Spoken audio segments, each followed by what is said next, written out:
For those who were watching last week, we did a whistle-stop tour through the book of Esther, and one of the things we saw was that the trouble for the Jews in the book of Esther begins when Mordecai refuses to obey the royal command that everyone must bow to the wicked villain Haman. But Mordecai, there he is, he refuses. So Haman wanted to kill not only Mordecai, but all the Jews throughout the Persian Empire. But remember what happened when the king learned that Mordecai had saved him from an assassination attempt.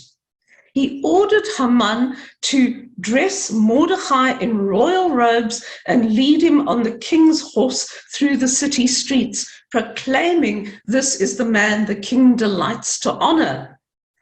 So it's the very honor that Haman wants for himself. In fact, he has his eye on the throne, as we're going to see next week.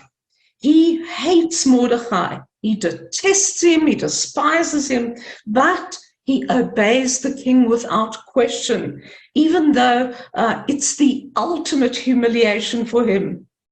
So if you were to think about this only in terms of obedience to authority, then Mordecai is a rebel, whereas Haman is the very model of obedience.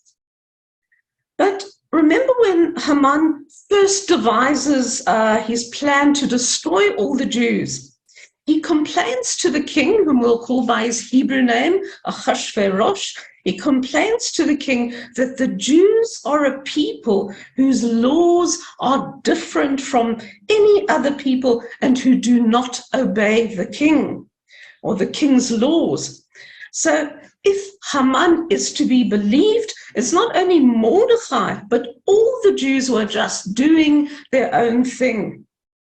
And perhaps they are, but is it in a way that honors God? Now, forgive me if I jump around a bit, but to try to answer that question, let's quickly go to the end of the story. As they say on YouTube, spoiler alert. In chapter 9, verses 20 to 32, the Jews have won this great victory over their enemies, and they're told to commemorate it each year by keeping the festival of Purim. But when we look at it, there's something a little bit off in the way the festival is instituted. It's done by letters, just like a Persian decree. And unlike the festivals instituted at Mount Sinai, it's in accordance with the word of Esther and Mordecai, not in accordance with the word of God. And it gives us a clue that we're dealing with two different words intersecting each other. Because even though the Jews of Medo-Persia still hold to their laws and customs, as Haman pointed out, they've chosen the comfort of exile instead of returning to Judah to help rebuild spiritual life there. And in so doing, they've made some compromises. The picture is of a people caught between two worlds and not always making the right choices, of people trying to negotiate dual identities. And Haman traded on this duality, because when he says their laws are different to the king's laws, he's not so much highlighting the Jews' faithfulness to Torah as their unfaithfulness to the king. Haman is making the dangerous claim that the Jews are not loyal citizens, and that's been the rallying cry of anti-Semites throughout the centuries. And what he is in effect saying is they're different, they're disloyal, and therefore they are disposable. So on the one hand, even up until the present day, Jewish survival in the diaspora, the countries outside of Israel, depends on the tolerance of the powers that be. And so diaspora Jews are growing increasingly insecure, especially as anti-Semitism is becoming socially acceptable. And as I said, it's even right here in South Africa.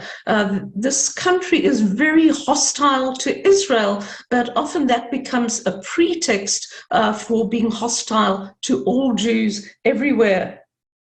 On the other hand, for Orthodox Jews, the requirements of Torah and the threat of assimilation demand that Jews remain somewhat, shall we say, standoffish towards their Gentile neighbors, and even to the rulers, the powers that be.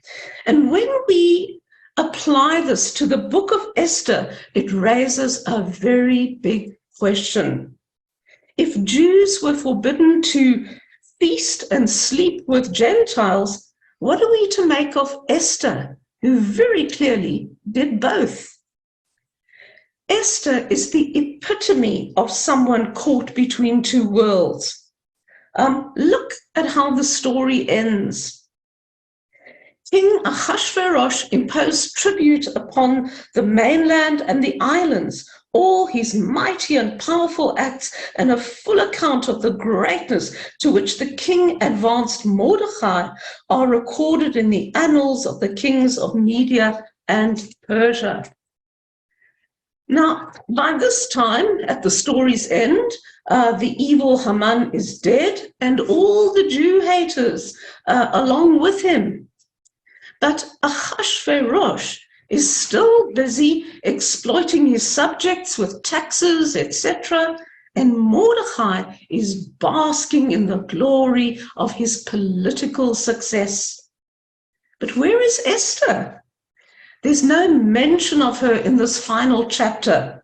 So women are still on the outside, the majority of the Jews are still in exile, and there's still no mention of God. So the question we must ask is, did Esther and Mordecai really influence the culture in which they lived in a truly godly way? Or were they just trying to maintain the status quo? For Jewish people in the diaspora today, the challenge is still how to get along with your Gentile neighbors, but at the same time, maintain your Jewishness. And what's true for the Jewish people is true for the church. For believers in Yeshua, the challenge is how to be relevant to our culture, but not negatively influenced by it. Today, we live in a world that is not only non-biblical, but actively anti-biblical. You know, at least a century ago, or even several decades ago, there was still some respect for God in our culture, but sadly, that's no longer the case. Blasphemy has become quite trendy. In light of today's events, what can we say about the gentleman in the red beret who claims that he and his followers are Jesus? Now, in order to understand the message of Esther, we need to compare it to the other books of the exile, Ezra and Nehemiah, and also the book of Daniel.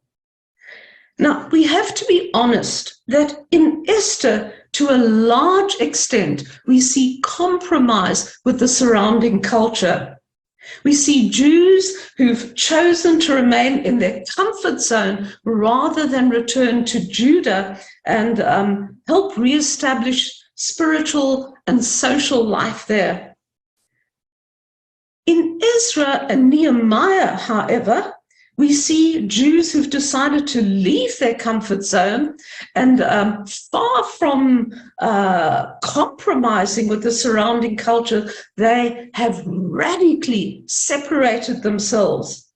Remember, Ezra ordered the men to put away their foreign wives, and Nehemiah refused the help of the Samaritans to rebuild the city walls and the temple.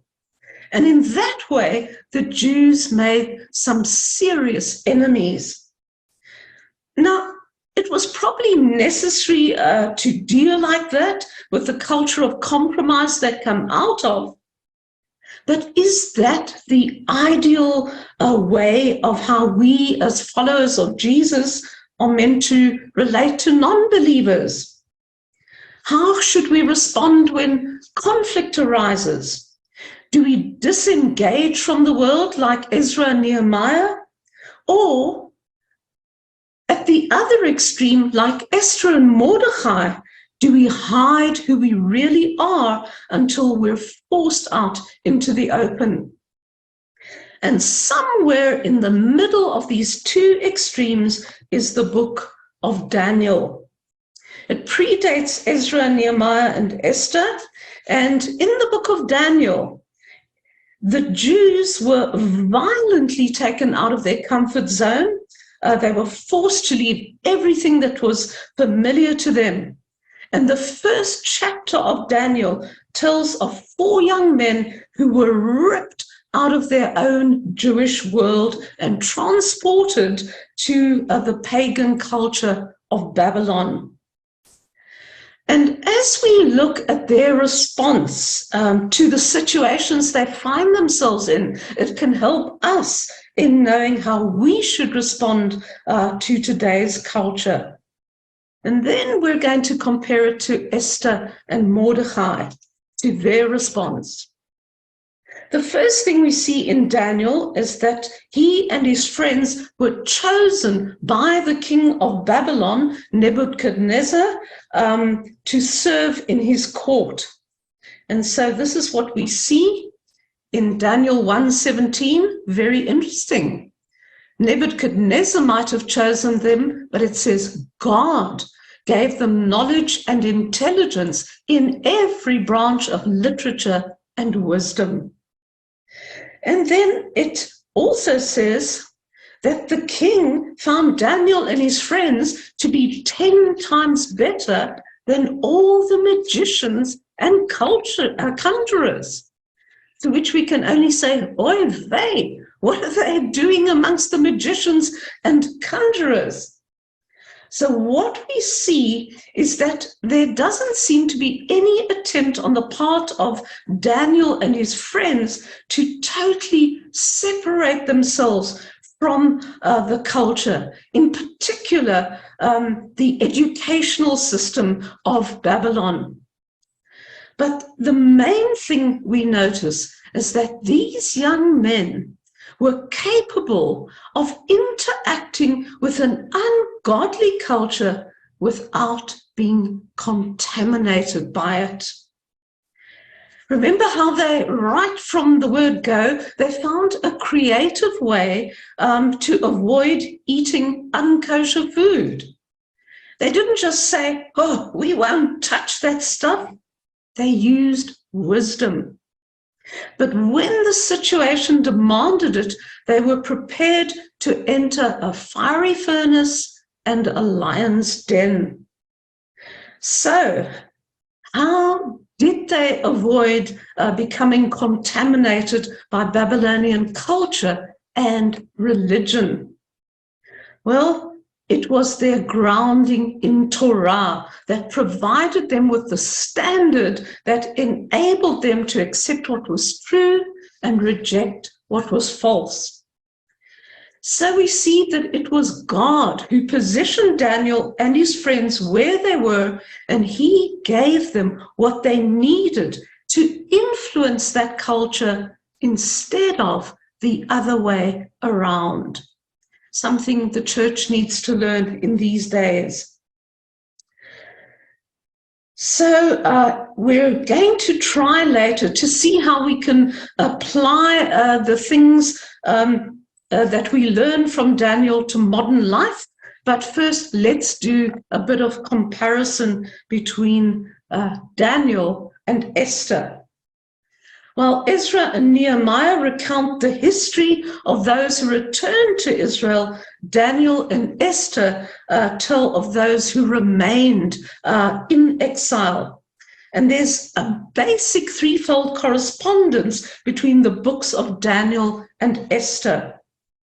First, there's the theme in both of the Jew who makes good in a foreign court. Secondly, we see slander and a threat to the Jews living in the foreign land. And thirdly, there is reversal of fortune whereby the Jews are honored and promoted. And there's several other parallels we're going to look at.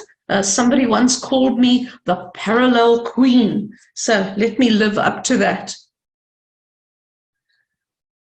First of all, we see that Daniel and his friends were taken into captivity from Judah and brought to Babylon. In Esther, Esther's forebears were taken captive from Judah and also brought to Babylon, which was later taken over by the Medes and Persians.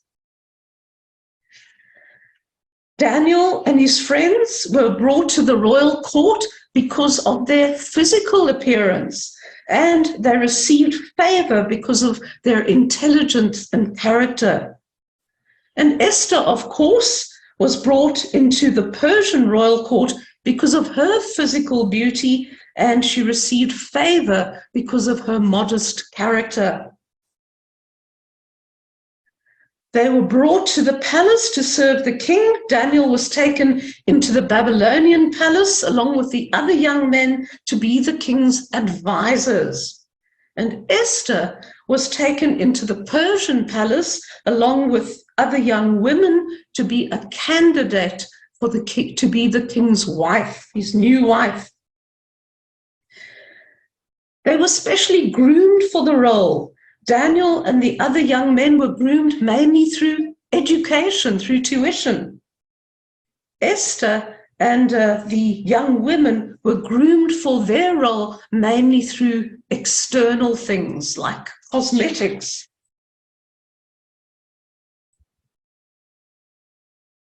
They were given non-Jewish names. Now, that was purposely done to try and disconnect them from their Jewish identity. Daniel and his three companions were given Babylonian names that incorporated the names of Babylonian gods. Daniel was called Belteshazzar, Hananiah was called Shadrach, Mishael was called Meshach, and Azariah was called Abednego, servant of Nego, the Babylonian god. And likewise, Hadassah, at some undisclosed name, was either given or more likely adopted a non-Jewish name, Esther.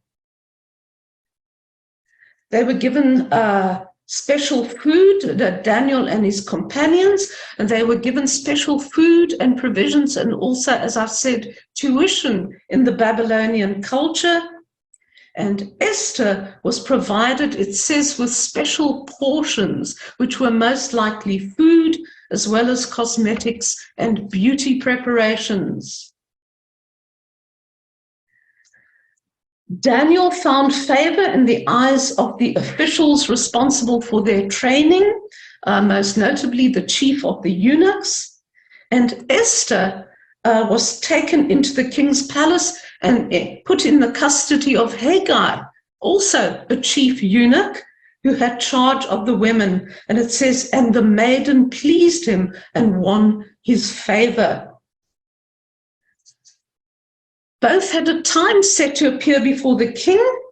It says, at the end of the time when the king had commanded that they should be brought in, the chief of the eunuchs brought them before Nebuchadnezzar. It was 3 years. That was the set time for the young men. And for the young women, it says when the time came for Esther to go to the king, she asked for nothing except what Haggai, the king's eunuch, who had charge of the women, advised. And for the young women, it was 1 year. So It took a lot longer to learn than just to adorn oneself. Then, in the case of Daniel and his friends, it says the king found them 10 times better than all the magicians and enchanters that were in all his kingdom. And in the case of Esther, the king loved Esther more than all the women, and she found grace and favor in his sight more than all the virgins. Just a few more. Daniel was summoned to interpret the king's dream, and he was rewarded for interpreting it by being made ruler over the province of Babylon. And a similar honor was bestowed on him many years later during the reign of Belshazzar. It says, now listen to this description. Then Belshazzar commanded, and Daniel was clothed with purple, a chain of gold was put about his neck, and proclamation was made concerning him that he should be third ruler in the kingdom. Now, in the Esther narrative, listen to how Mordecai was rewarded by the king for saving his life. Then Mordecai went out from the presence of the king in royal robes of blue and white, with a great golden crown and a mantle of fine linen and purple. But whereas Daniel was third ruler in the kingdom, it says in Esther 10 verse 3 that Mordecai the Jew was next in rank to King Ahasuerus. The Babylonian king Nebuchadnezzar erected a great statue of himself and issued a decree ordering all his subjects to bow down and worship it. But Daniel's 3 friends refused to comply. In the book of Esther, of course, the Persian king issued a decree that everyone should bow down to Haman, and like Daniel's 3 friends, Mordecai refused to comply. In Daniel 3 verse 12, the Chaldeans slandered the Jews. And listen again to the similarities in the descriptions. They said, there are certain Jews whom you've appointed over the affairs of the province of Babylon. These men, O king, pay no heed to you. They do not serve your gods or worship the golden image which you have set up. Now, who does that make you think of? Sounds almost identical to Haman. There is a certain people, they do not keep the king's laws, so that it is not for the king's profit to tolerate them. When Daniel disobeyed a blasphemous decree, even the king, King Darius in that case, was helpless to save him because of the irreversible law of the Medes and Persians. And similarly, Ahasuerus could not revoke his decree to destroy the Jews for the same reason. In both narratives, the ones seeking the destruction of the Jews are killed instead, and the heroes, however, were elevated to positions of high honor. And just 2 more. After Daniel's 3 friends had been miraculously preserved in the fiery furnace, King Nebuchadnezzar issued a proclamation in all the languages spoken throughout his extensive empire. And many years later, following Daniel's deliverance from the lion's den, King Darius also issued a proclamation to all his subjects. And both proclamations commanded the people to honor the God of Israel. Similarly, in Esther, King Ahasuerus made a proclamation in all the languages of the empire, giving the Jews permission to defend themselves. But there is a significant contrast between Daniel and Esther. In the case of Daniel and his friends, this multilingual proclamation honored the God of Israel. In the proclamation in Esther, that factor is lamentably missing. And finally, we see the heroes prosper. It says, so this Daniel prospered during the reign of Darius and the reign of Cyrus the Persian. And in the case of Mordecai, Mordecai the Jew was next in rank to King Ahasuerus, and he was great among the Jews. Now, there are just too many parallels to be a coincidence. God wants us to see them, because often it's the similarities that highlight the differences. And the differences between Daniel and Esther are striking. Whereas Daniel made up his mind not to eat unkosher food, Esther was prepared to eat whatever Haggai assigned to her. And when the crunch came, Daniel prayed openly to the God of Israel, even though his life was threatened. Esther had to be coerced into revealing her identity as a Jew, even when her people's lives were threatened.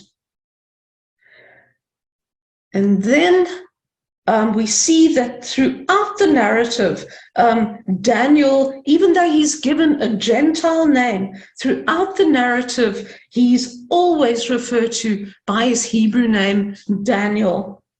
Whereas Esther and Mordecai are always referred to by their Gentile names. And in fact, there's a thought that Esther is derived from the name of the Babylonian goddess Ishtar, and Mordecai from the Babylonian god of war Marduk. And this emphasizes the degree to which they become assimilated into the foreign culture.